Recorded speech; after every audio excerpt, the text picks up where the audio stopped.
Okay, so today we're going to make our acorn and oak leaves. So starting off by colouring our quantity of paste using autumn leaf. I'm just using a cocktail stick, and we're going to go back to a little bit of basics because we've got a beginner on the class, so we just want to, that'll be a refresher for some of you as well, so it's always quite useful to do a bit of a refresher. So the autumn leaf is going to give you kind of a dark cream shade, and just be careful that you don't make it too dark because then it's difficult to actually adjust the shading later. But just think about oak furniture, oak leaves, what they might look like shade wise, and that's what you're after. Quickest way to get the paste into the color into the paste is to give it a good old twist, and because we're using sugar flour paste, if you stretch it, then it will become, the gum in there will activate and it will become elastic. Okay, so that's the main way to actually get the color through the paste. So while you're having a go at doing that, I'm just going to show you the first part, which is to prepare the wire ready to go into your back of your little acorn that you're going to make. And you can use either 24 or 26 gauge wire. So either or, and these are cut into half lengths, but if you've got them in third lengths, that's absolutely fine as well. Okay, so I'm just going to use, because I've got them, a 24, and I want to make, I'm going to make at least 2 acorns. If you want to make more, that's fine, but 2 acorns will look good with maybe 3 leaves and a cup, and that will give you a nice little spray today. And of course, with this, we don't need to take down just yet because we're going to do that later on. Take your 26 or 24 gauge half length and use your angled tweezers just to bend in a double hook at the end. So I'm just going to fold over, turn it so I can see the hook, and then fold over again. And that just gives us like a nodule, which is going to be inserted into the base of your acorn once you've created it, and it should hold.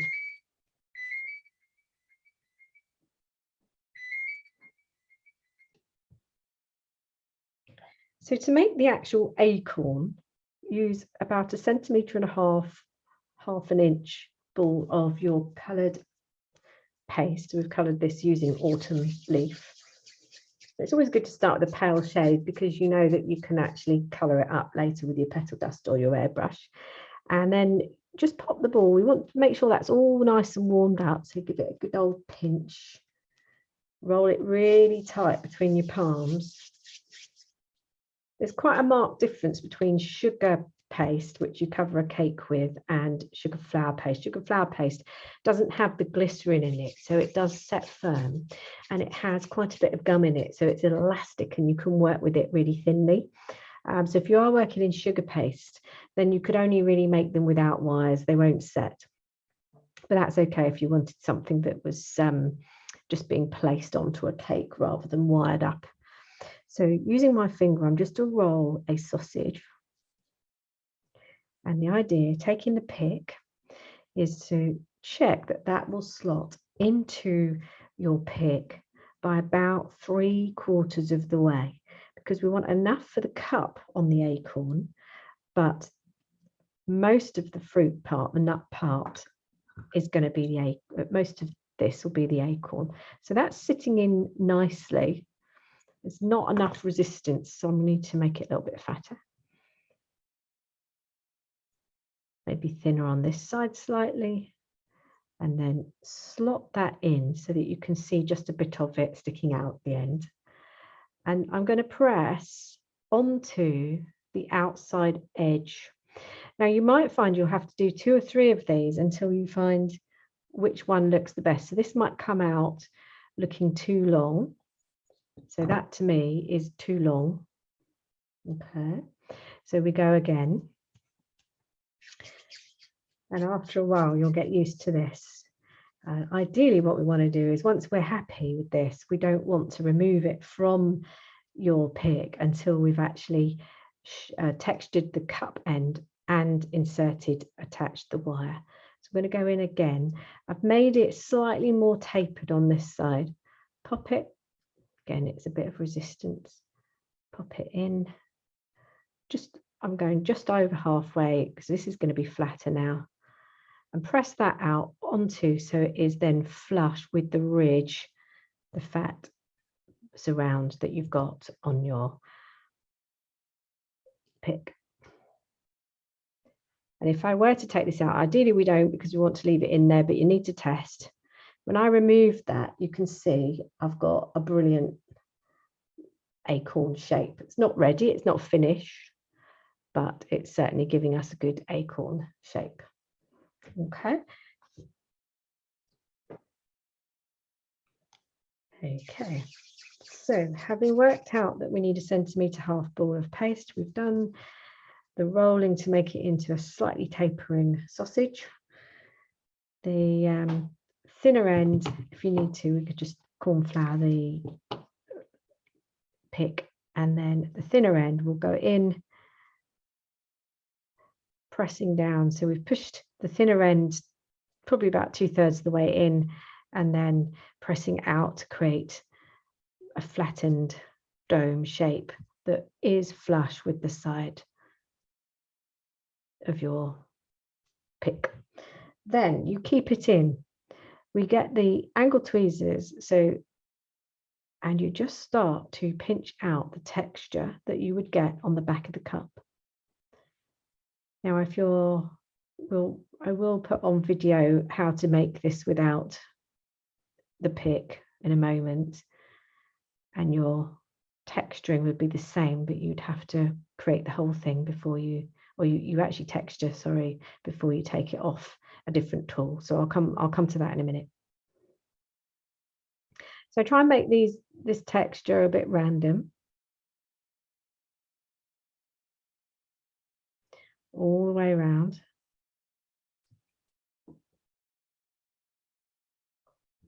Okay. And then we can place it, we want to keep it in there. It's just easier if we keep it in. I'm going to set fire to my candle.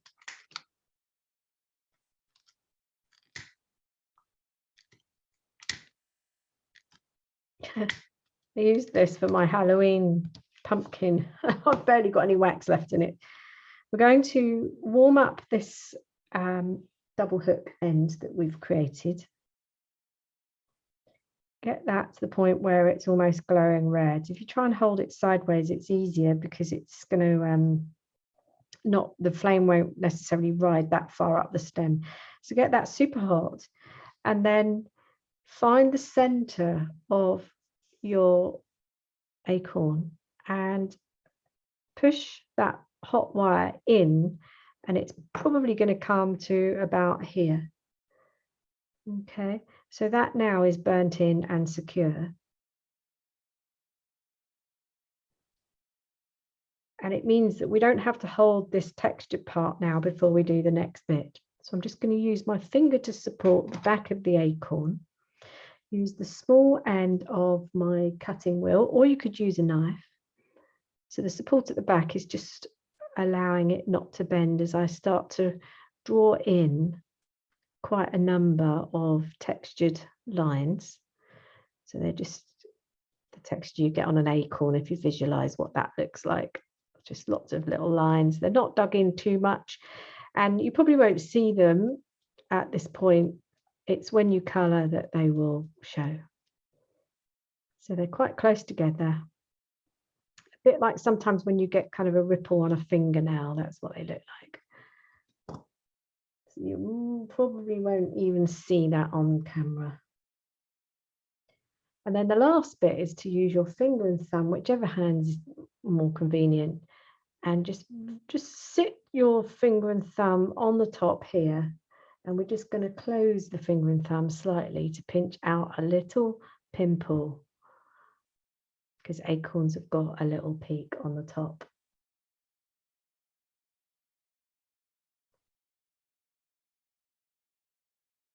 Okay, so, and that one now is ready to dry and color.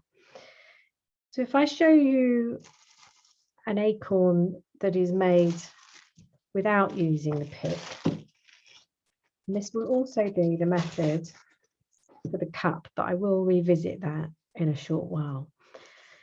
So if you're making the acorn from scratch without a tool, you'll need one ball which is 1 centimetre. That will be for the cup. So this part here. And then you have a 1.5 centimetre diameter ball, which will be for the main nut.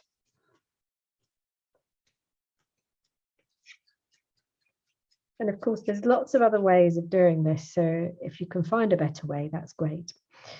So we've got the smaller ball. Give it a good old warm up. If you haven't got a ball tool, then you could use a bone modeling tool. You just need to be a bit more precise, or you could use your finger.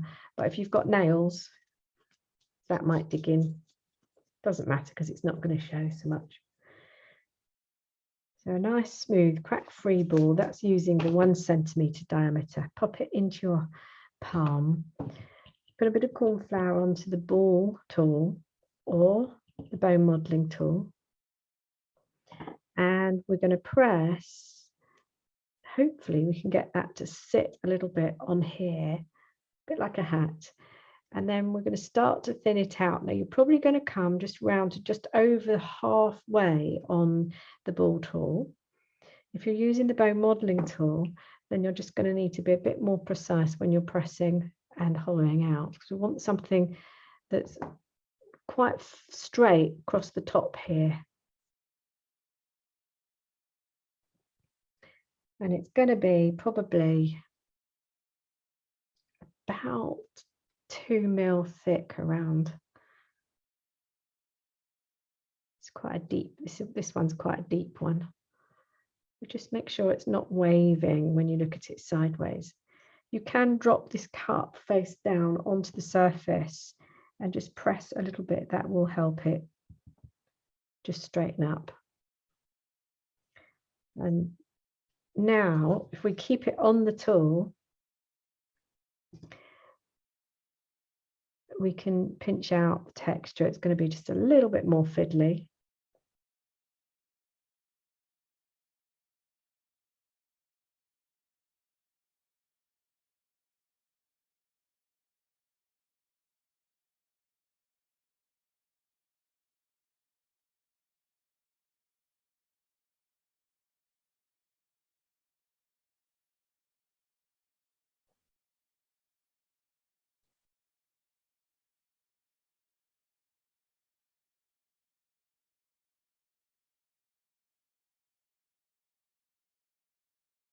All the way around.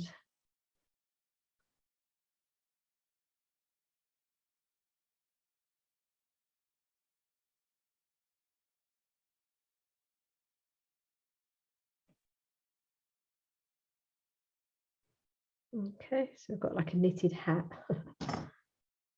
Take that off.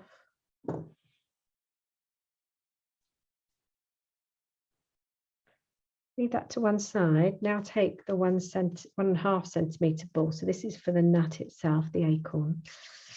And just into a ball, nice and crack free, into a fat sausage. Okay, so we don't necessarily need to taper this at one end because we're not trying to push it into a tool. All you want to do is make sure that that will in fact sit in there and look right. Okay. And then if you remember how we textured the other one, you can start to run. So just hold it very lightly between your fingers. I'm actually left-handed, so if you're right-handed, you'll be doing this the other way. And just run your cutting wheel just up and down the sides. You can come up and over onto the top here where your peak's going to be, but you don't need to worry about the bottom side because that's going to be glued in. So it's just, you know, you can get a really accurate acorn this way, but it's just a bit more fiddly. So now we've got the texture lines on there. I can pinch it out like I did before. So just, you're not breaking anything off, you're just bringing the very top into a fairly sharp point.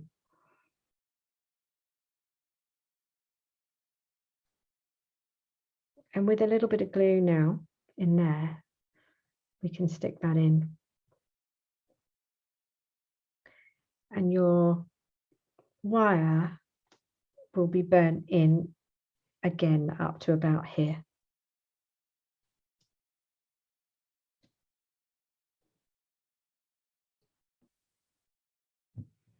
I'm just going to put a little bit of glue, just a sugar glue, into here and insert my acorn with the peak uppermost. Now you may want to leave that just to go off a little bit before you go ahead and glue, because it could go in a bit skew-if. Be careful that you haven't got too much glue on there, because that's going to have an impact on your colouring. Okay, mine's oozing out a little bit on the side, so that could be a bit problematic when I come to dust, because it'll be a bit on the wet side. I'm going to help that a little bit just by blotting.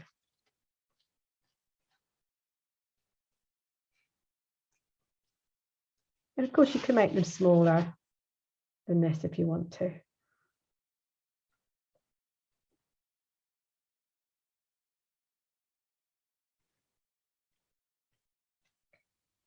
So just I'm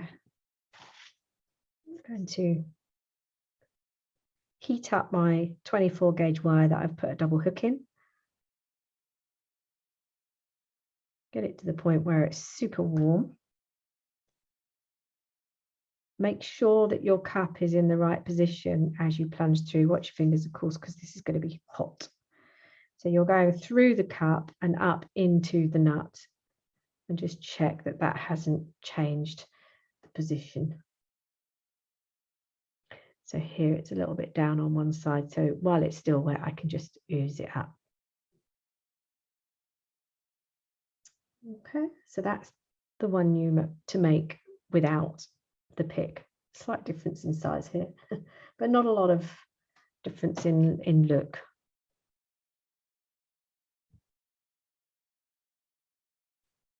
Cup. So the cup is where the nuts come out, and they just add, I think it's quite nice to have a couple and one acorn or two acorns and one cup. They're just really interesting to make, and also to see how you can attach them to a wire as well. So the first thing we need to do is take a half length 26 gauge wire, or if you haven't got that, a 24. And we're going to start to bend in a small circle at the top end here and create like a ski stick. So I'll show you how to do that. So it's just initially pinch right at the top. Take that out of the way because it's trying to focus. Pinch right at the top of the wire with the tweezers, and then just tweak, just turn your hand while clamping to bend that wire. And as you do, if you just creep down by 1 millimeter each time, you should find that that little tweaking motion will enable the wire to go into a circle. And then we want to carry on because we want to go halfway round again. So I'm now taking hold of not only the initial loop, but also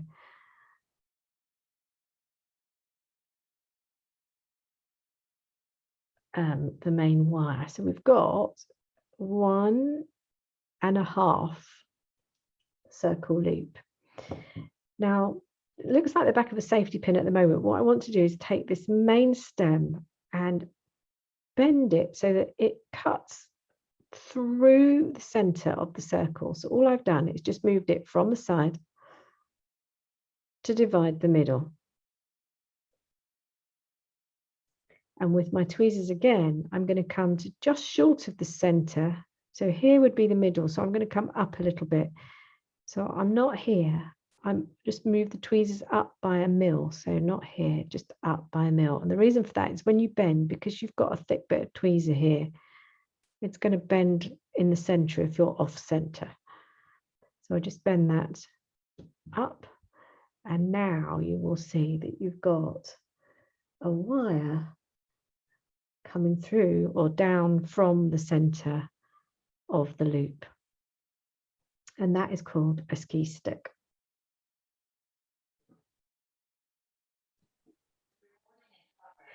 So the cap or cup That's what we're going to make next. So we've prepared our ski stick, and now we need to make the little cup shape using some paste. So I'm using 1 centimetre ball. If you're worried, put a little bit of corn flour onto your hand and the tool. So you can use your ball tool, your bone modelling tool, or a big fat paintbrush, or your finger if you prefer. Just get all the cracks out because they will show.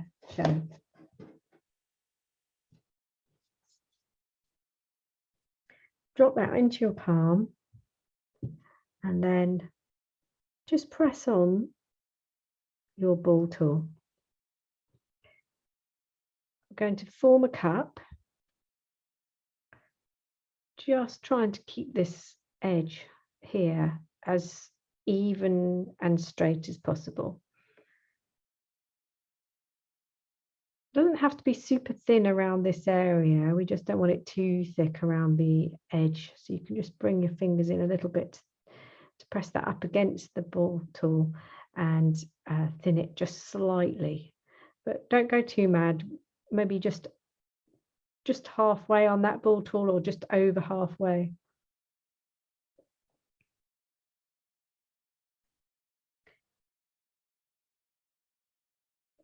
And while it's on there, if you can keep it on there, you might need to just hold it just to support it from falling off. We can go ahead and make the markings.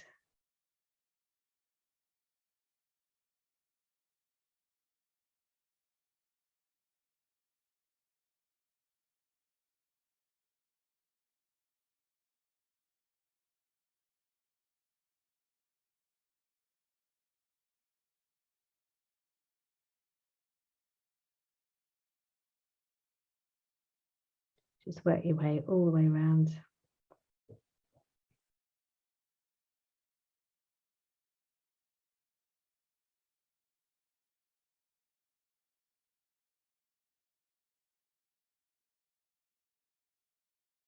Around the edge as well, random markings.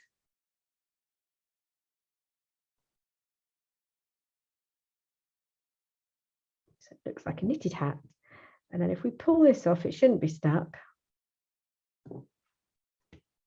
You've got your little cap. And if you want to, you can drop that down onto the surface. You can just press it a little bit, and that will just help this side here level off. Now to secure it, you've got to take your little ski stick that you've made, and we're going to burn the looped end, get that nice and hot.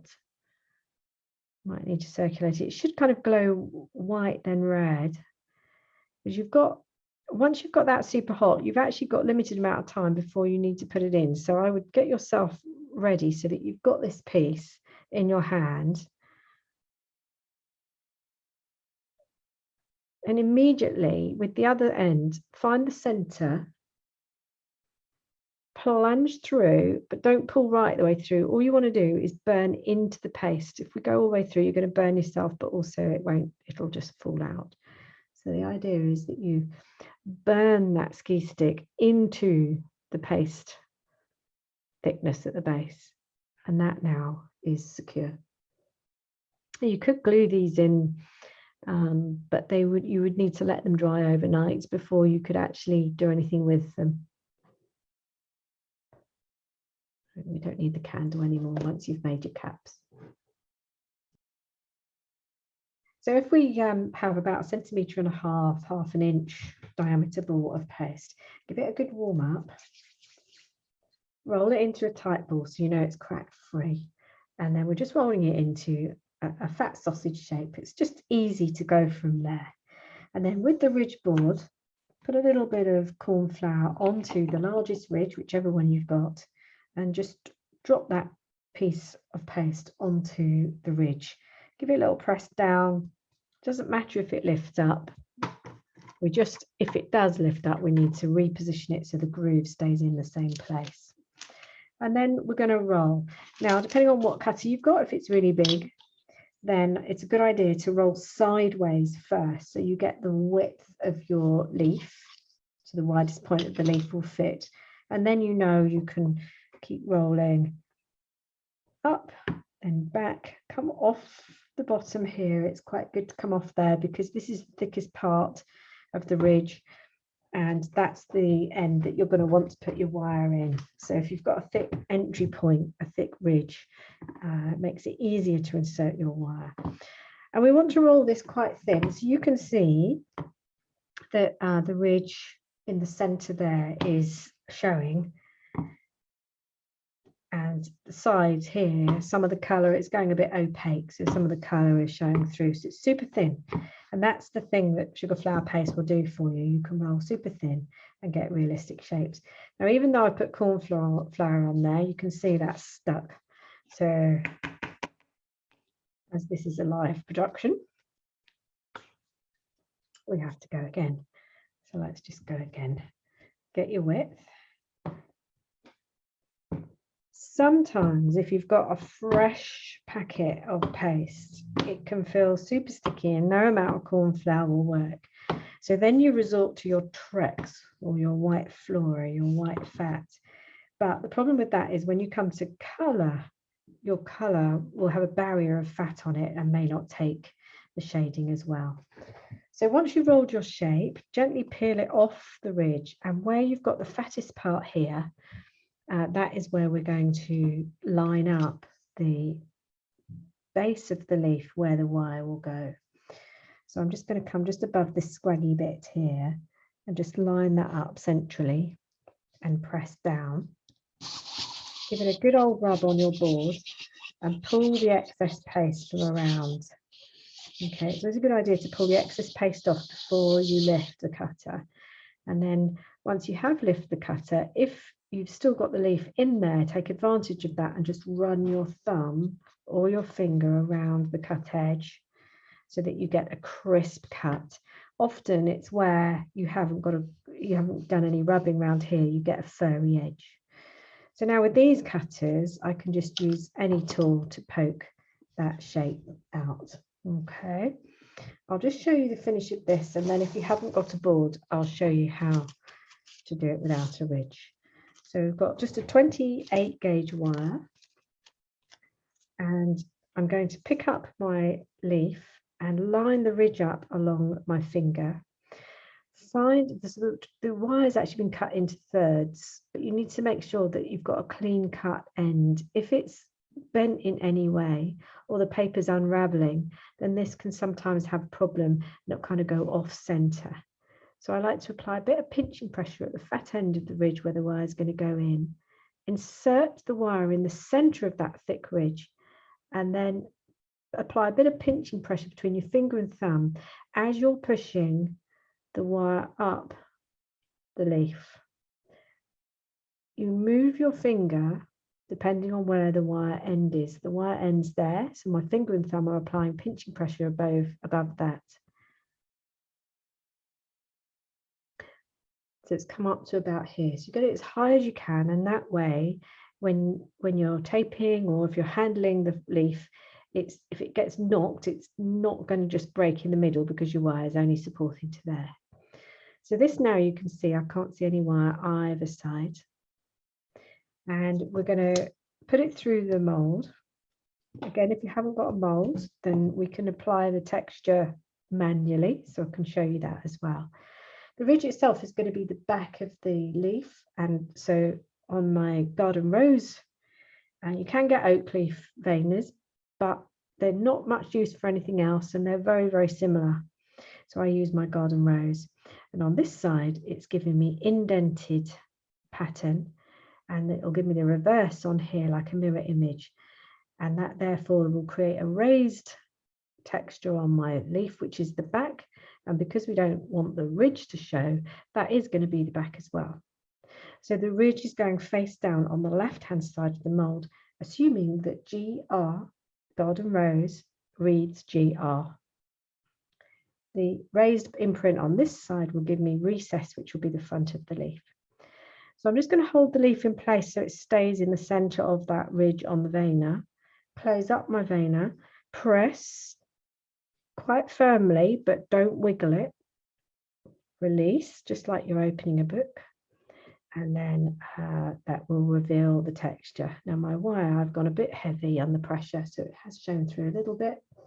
But you can see now I've got a nice bit of oak leaf texture on there. And oak leaves themselves don't have a huge amount of movement to them. So I'm just going to bend the wire slightly and just maybe flick over the end, just a fraction, but they really don't have that much room, that much movement. So we're after making 3 oak leaves. So if you haven't got a ridge, you can use any surface, it doesn't matter, you don't need to have a special board. But we would start in the same way with a 1.5 centimetre ball of paste. Roll it into a fat sausage, a little bit of corn flour if you feel it's going to stick. And then we can start by, we're going to roll a bit of width, but not make it super thin. It's quite thick. And then we can start to, actually I'm going to do it this way. I'm going to make, depending on the size of your oak leaf, you might need more paste. Okay, so I'm going to make a small one out of this. So I know I don't need a lot. So we're just going to roll. I'm going to get my length first, rather than my width. Okay, so I know that that is long enough for that piece of paste. And then a bit more corn flour because that's starting to stick. I can use my rolling pin. I'm going to position it roughly over center of my paste. Press down and roll off the edge. And what you're doing is creating a step. So there's a step here. Turn it round. Or if you prefer, you can just leave it there and roll the other way. Press down and roll. Now this rolling pin is quite thick for this process. So you could use the back of a paintbrush, anything that's got a rounded, smooth side to it. So this is it's just a small tool. I'm just going to press and roll. Because you want this thinner, but you avoid the center. So the middle, because you avoided it, has now got a ridge in there. But it's super thin. It's like phyllo pastry thin. Everything to do with sugar flour paste is quite delicate, really quite realistic. Okay, so in the middle there, it's thicker. You can see there's a ridge in the center. Just make sure that when your paste is ready to cut the leaf, you don't want it stuck. It needs to be loose. I can actually get a larger one out of this. So again, we're going to line up top and bottom.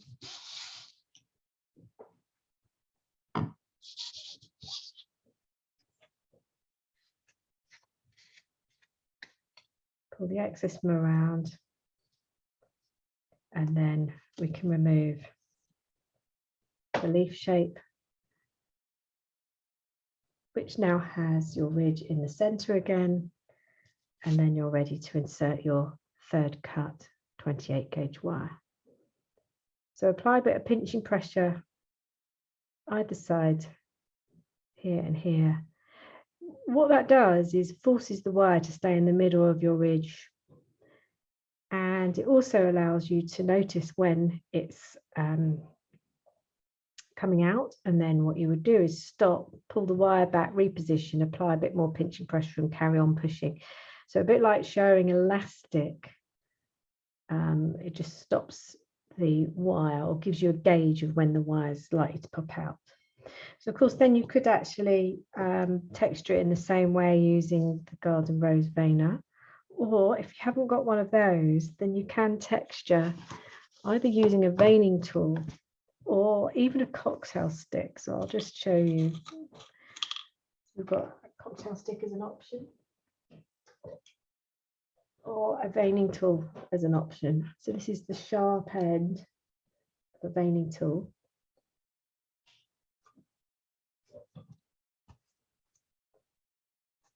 And all we would do is draw, we don't want to cut through, but just draw a central line. And then start to draw lines out from the center to almost the tip of the leaf. You could just simply press down on that rather than dragging. And because that's got a curve on it, it shouldn't poke into your leaf. The other option is using a cocktail stick. So you can adapt, or a cutting wheel. You can adapt depending on the kit that you've got. Okay, now because that hasn't gone through a veiner, you do need to apply an extra process, which is using the bone modeling tool just to thin the edge. So here we'll put the bone modeling tool half on and half off the foam pad. And we're pressing just to thin the edges. But if you've got a veiner and you've applied enough pressure, you can actually achieve that without just through pressing through the veiner. You can, of course, use the bone modeling tool to thin the edges if you have used the veiner as well. So just give a little bit of a bend back, just slightly. I can close it up a fraction as well, but they are quite flat leaves. And that would be your hand-made, hand-veined. Of course, the back hasn't got any texture.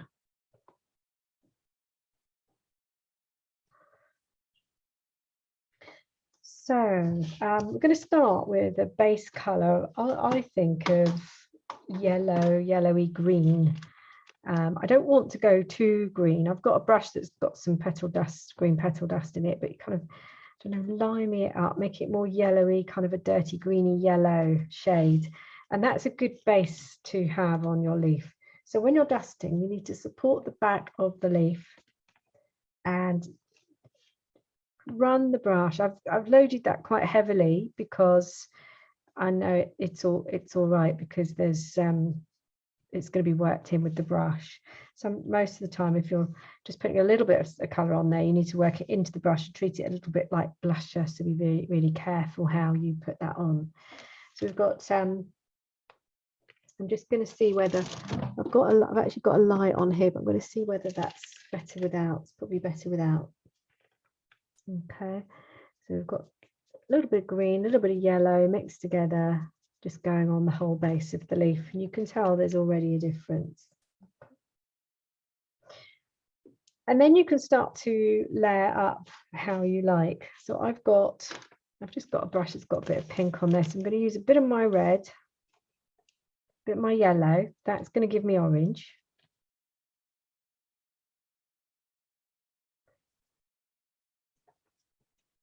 This one I'm probably going to work into the brush a little bit more because I don't want to overload my colour, and we can brush from the outside edge inward. I'm just catching it against the edge of the leaf, and you can see that's giving it a bit of an orangey tinge. And if you then subsequently want to go a little bit darker or more brown, more chestnutty, then you're going to be combining your red, your green, and your yellow together.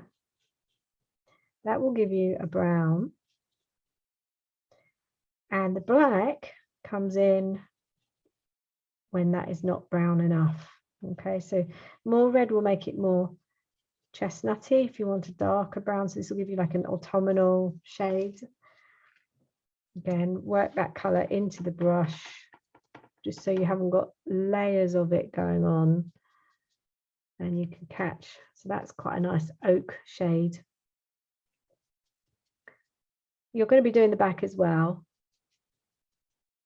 It's a good idea to kind of layer up front and back with your yellow green, then come back and maybe do some orange front and back, come back and do some light brown front and back, especially if you've got just one brush, because then you can just build your colours up. So that looks quite nice. It's looking a bit brighter on screen than it is in real life. When it comes to the acorn, you're going to use the same colours. So you can start with the pale green. You could colour the whole thing, as some acorns are not as ripe, are they? And others might be more ripe on one side than the other. Just use the brush it down from the top down. So it's a little bit of green. It's quite a lot of green on there. Can bring in some of my yellow.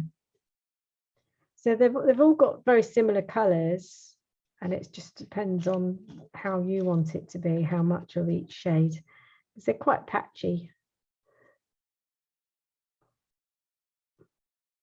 And you want to colour the base here, which is probably more pale brown, yellow. So I haven't finished that, but it just kind of gives you the idea. So I want to save it to do the airbrushing.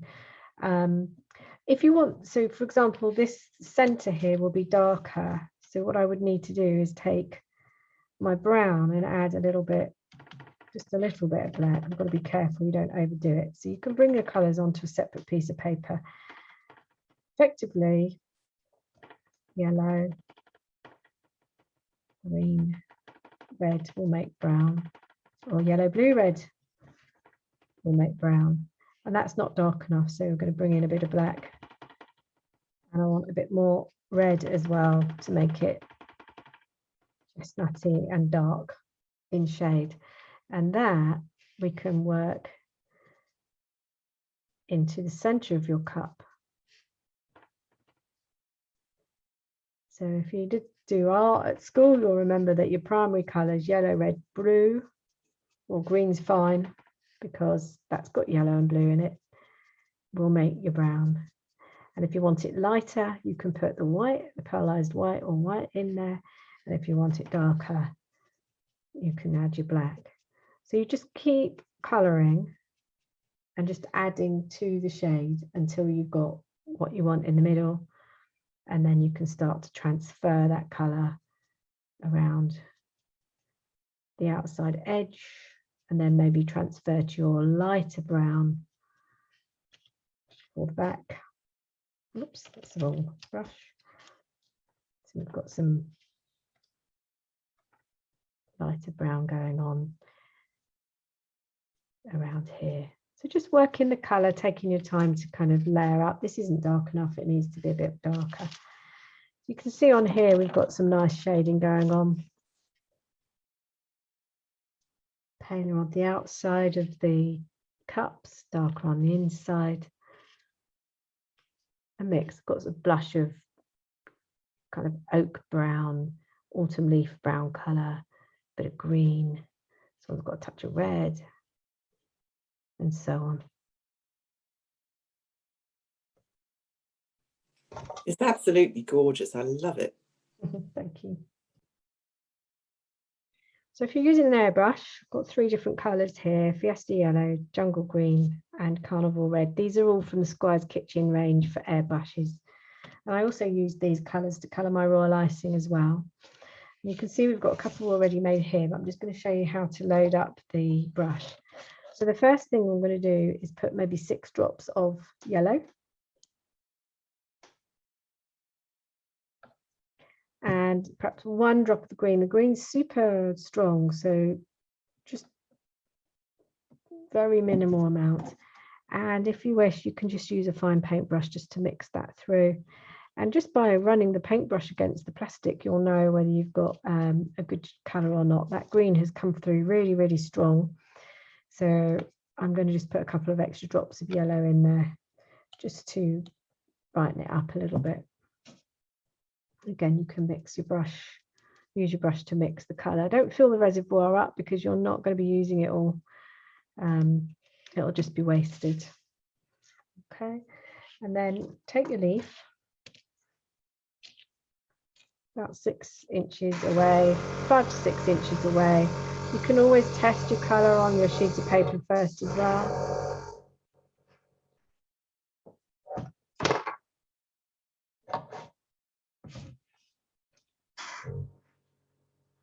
And then start to colour.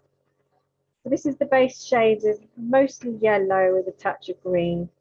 Try not to get your colour too, if you get your airbrush tip too close to the paste, it's going to end up making the flower leaf very, very wet. And what you're trying to do is spray on for it to almost dry instantly. Not always possible, so if you do get it a bit wetter, so it's a bit shiny, this one, and you can just leave it to one side to dry for a while. Now, while I've got that colour, I'm also going to do my acorn.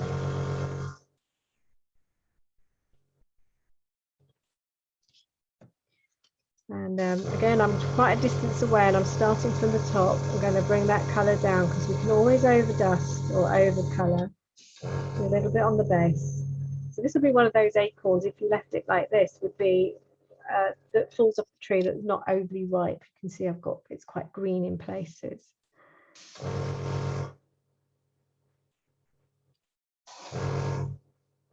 So with all of the leaves and the acorns, it's just a mix of the two shades, the yellow, the green, and then a little bit of red, a little bit of brown, darker brown. So once you've got the base colour on there, you're ready to add some more different colour into your mixture. So this is the yellow green. If we add some red in there,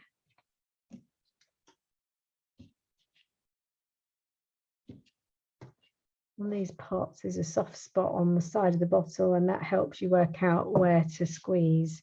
So just one drop of red will give you an autumn leaf, a pale brown, and more red will give you quite a chestnutty shade. So if it's already coming out, this is it's quite chestnutty. We're going to have to pale that down with a bit more yellow. But while I'm here, because that's come in that shade, I can do my cup, inside of my cup. So just have the tip of the airbrush facing down into the cup, but you've still got the distance. Pull your trigger back on itself just enough to colour up in the centre. You can see how fast that is. It's got quite a nice oaky shade to it. Okay. Now, if you like that shade and you want your oak leaves to have that depth of colour, then while we're here, you could actually add that onto your leaf. So I'll just show you. Let's do this one like that, and then I'll pale it down a bit for the other one. Because generally the backs of the cups and the acorn itself are lighter. Interestingly though, this is coming out quite a nice shade. So I might not adjust it. If I had to, then I would be putting yellow in to lighten it up a bit.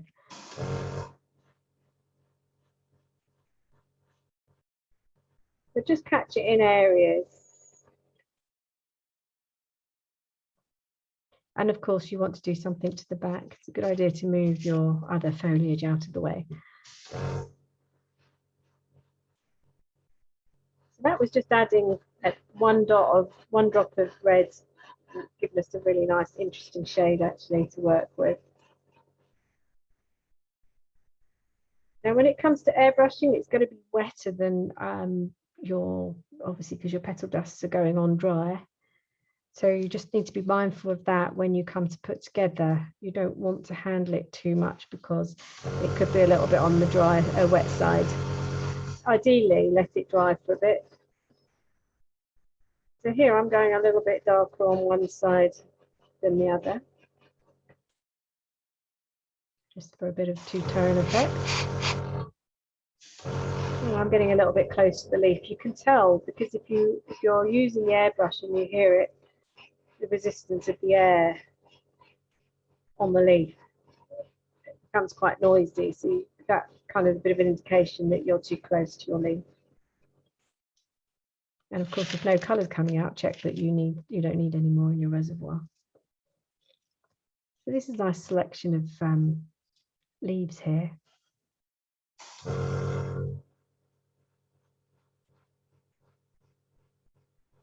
When I'm running the airbrush, I'm actually running it in as if I'm stroking the edge of the leaf, a bit like you do with petal dust.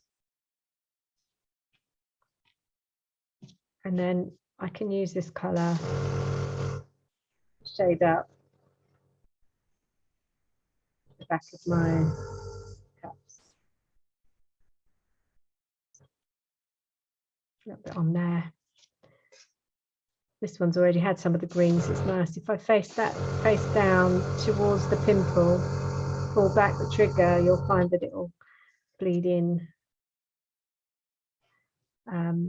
Kind of misses a little bit, and then you can come. So I'm aiming around the side here now. Not too much because I want the green still to come through.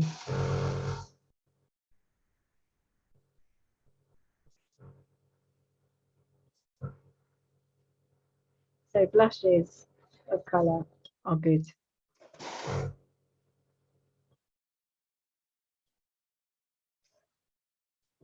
So just a basic idea on how to colour. These are more mature. You could put some green on that if you want to. Let's just darken it up because that would be the stage after this one.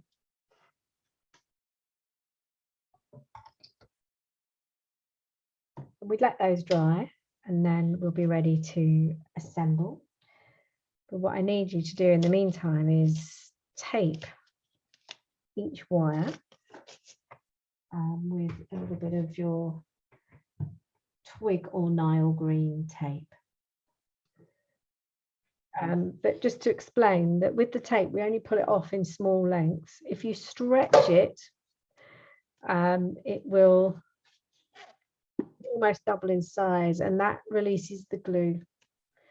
And then we need to tape. So I'll just go through the taping because we've got possibly beginners that haven't done this before.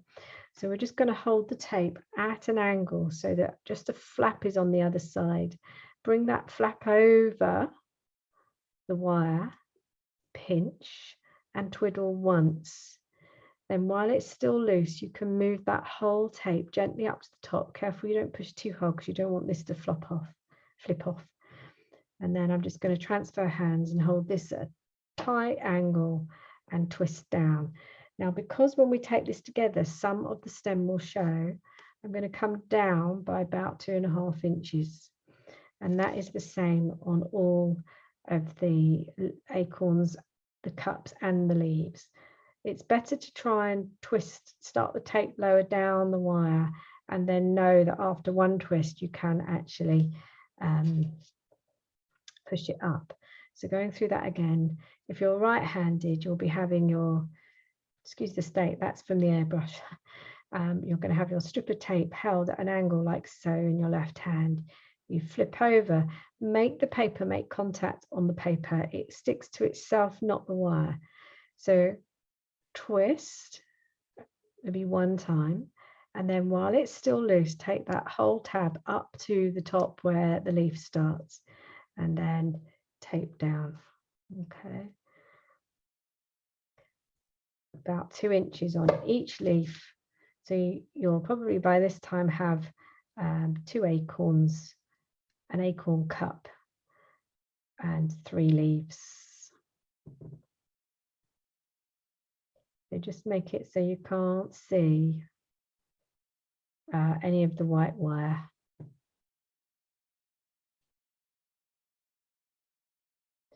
I'm going to unravel this one because it's not been pushed up high enough. That's better.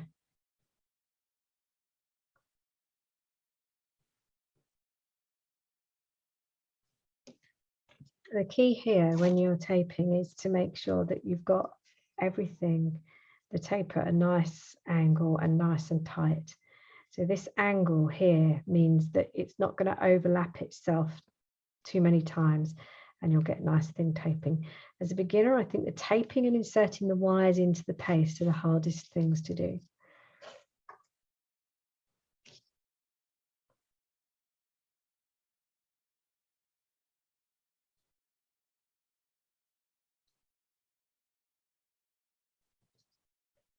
Okay, and now we're going to be ready to assemble.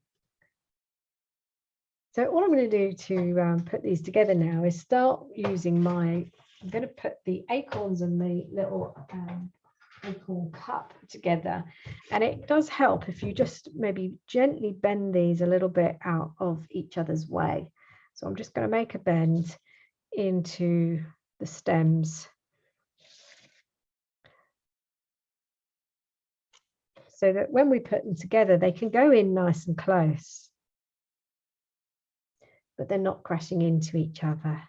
So we could start by putting these two together.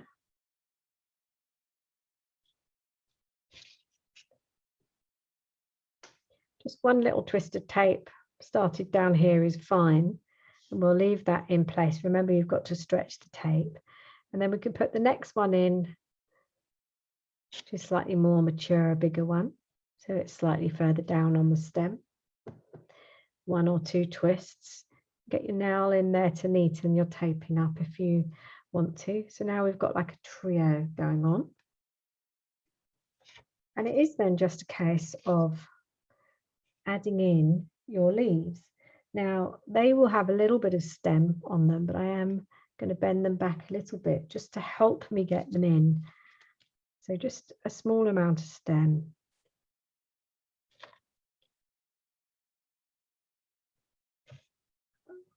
They do look good if they're in odd numbers. So this now can come into the back, and if you want to, you can come higher up. But just bear in mind what will happen is possibly it will turn the leaf horizontal, so it's going to be sat quite, sat quite horizontal. The problem with that then is if you're going to add this into another spray, it might restrict where you can put things. So personally, I prefer to bring this leaf down just a little way so it can then sit more diagonal. So we can put, and I'm not worried about where I'm taping, so I'm going to carry on taping here for a moment. Give it a good stretch, nice and pinch tight. Then we have a look at the top and decide where your next leaf is going to go. So kind of nestle them in between the fruit. Twist again. And then you can decide where you want the last one to go. So just making sure it's not tight in, so it's not fully horizontal, that you've actually got a nice diagonal there. And then we can tape. Now, because I've got a little bit of brown wire showing there, I can just tape upwards a little way and then turn the direction so it's quite tilted down. Make sure all of this is squished together, because there's tape on it, it will stick to itself. And you can keep it quite rounded. Try and avoid the wires from spiraling around. And we can tape that down. And you don't have to go all the way down to the bottom, but if you're making an arrangement where these are going to be added to, I never shorten the wires until I know where they're going, and I'd put it into the main spray like this, and then I can trim my wires once it's all assembled and I'm happy. So there you have your acorn and oak leaf. And here, if you wanted to, you could trim it, just use a pair of wire cutters, and I would cut it like you would a sprig off a bush, just at an angle, and take just a small twist of tape. Sit that cut end onto the tape, and you can just maybe twist it up a couple of times so you close this up. And if you want, you can make a little bend or kink in the wire so it looks like it's just fallen off a tree. Be careful, because your leaves are going to be a little bit on the wet side, so you don't want to adjust them too much. But it is quite nice to kind of tweak them a little bit. And that is your oak leaf sprig. There's a couple of other things I want to show you on there while you're having a go at the taping. One is burning holes in. We did this last week with our blackberry leaves, the bramble leaves, and I really like this technique. So all I'm doing is just lighting my flame again.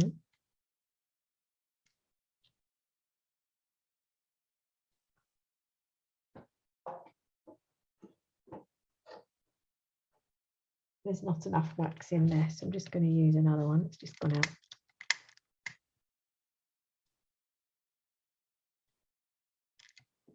There we go. And I've got like a really big sewing pin, like a darning needle here. And if I, bear in mind that this is hot, so it will come to the point where the heat will travel up the needle to where you're holding. So if you've got a pair of pliers or something, you can use those to help you not burn your hands. And we just want to get that nice and hot. And we just support the back of the leaf and where you're going to burn just above. So just bear in mind where you're going to burn, because you don't want to end up burning yourself.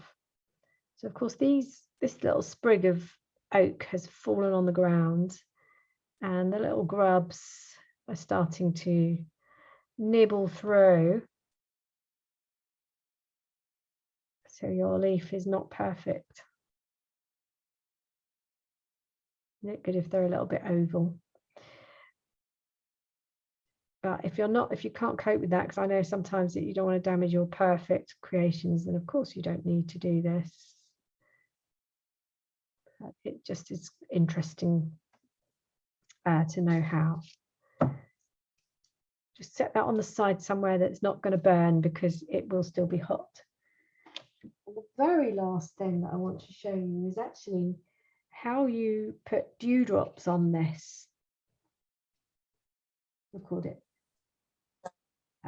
If you want dewdrops on your cake, and this is not on the kit list, but it's just something to bear in mind, you can buy this clear piping gel. It doesn't have to be the Wilton make. It can be any make you want. It does last a long time, and the good thing about this is you can use it to make, so if you wanted a swimming pool or a bath or a pond, you create your design using coloured pastes, and then you paint this on with a paintbrush, just a flat headed paintbrush, and this will give you water effect. And you can also use it for making stained glass window effect. It never dries hard. It'll go kind of sticky, a bit like a wet lollipop. But it's a really good way as well of getting dewdrops. So what you need to do is Google needle. You can get them on Google for about £1.50, but you can't buy them in the chemist.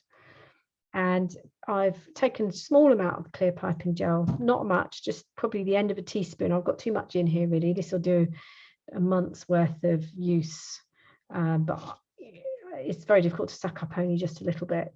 But once you've got the needle, you can, after each use, you can clean it all out just by soaking it, let it dry, and then you've got it for something else. Or store this whole thing with the cover in the fridge, and this will last a while. And the piping gel I've just taken a little bit, mixed it up so it's not congealed or lumpy, and this can be squeezed through a needle, and I'm going to get myself like a clear dewdrop on the end of that there, and that can be placed onto my leaf. So I just want to squeeze this through a little bit because it's dried out. I've only put it in there this morning, but it has started to dry out, so I want to get a clean dewdrop. So you form the drop on the needle, and then you will, once you've got the dewdrop on the needle, you make contact with the leaf, which just squeeze this through a bit more. It should come out cleanly. It's coming out looking like a worm cast at the moment, so we just want to get a clean blob. There we go. And that then just rests on, so you can think, well, where would a dewdrop be? And we just drop that onto the leaf, and it looks like it's either been raining or first thing in the morning. You could have, for interest, you could have one on the actual acorn itself. So what will happen with this is it will dry to a soft, mushy consistency. Eventually, after a year or so, it starts to bleed into the paste. So it won't dry fully. My suggestion would be pop it on if you want to, but do it kind of last minute before you give someone the cake. Just put one little one, but you want to squeeze your blob out of the needle first, and then you lightly make contact with the area, and it should just come off. Okay, so that gives you little dewdrops, which makes it look even more real. So I hope you've enjoyed the session today. and I look forward to seeing you again. So if you want to know the kit list, I'm just going to share that with you now. And if you add on to this ball tool, if you have one, and you'll be able to make this little sprig of oak leaves and acorn. And I hope you've enjoyed the session, and I look forward to seeing you again very soon. Bye bye for now.